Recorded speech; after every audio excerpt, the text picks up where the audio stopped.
Bu şəkilli borudur. Belə.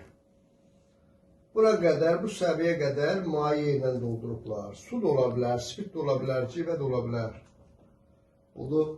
Bu da bir qabdır. Bu qabın içərisində qaz var. Biz deyirik ki, bu qazın təzyiqini ölçək. Burada qaz var. Qazın təzyiq ölçmək istəyirik. Şlanqla birləşdiririk bunu.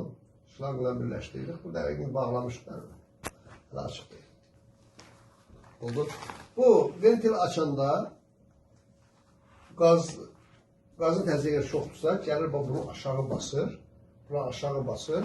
Məsələn, gətirir bura. Buranı aşağı basır, gətirir. Buradan nəticədə bu birisi tərəf bura qədər qalxacaq yuxarıya. Görürsən. Belədir, bax. Bu qazın təzyiqidir. Qaz buranı aşağı basır. Oldu. Bu da atmosferin təzyiqidir, P0'dır. O səviyyələr arasındakı fərq də H-dır. Bu səviyyədəki təzyiq, bir nöqtəsindəki təzyiq, bu səviyyə, həmin eyni səviyyədəki iki nöqtəsi təzyiqə nə deyil? Bərabərdir. Onu belə yazacaqsan, bax. P1 bərabərdir P2. P1 bu P qazdır, qazın təzyiqidir. P2 də P0 plus rho JH-dır.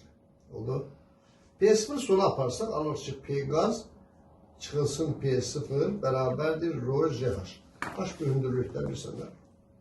Bu, qabdakı qazın təzyiqinin atmosfer təzyiqindən nə qədər olduğunu bildirir bu kəmiyyət. Bu, qabdakı qazın təzyiqinin atmosfer təzyiqindən nə qədər çox olduğunu bildirir. Oldu.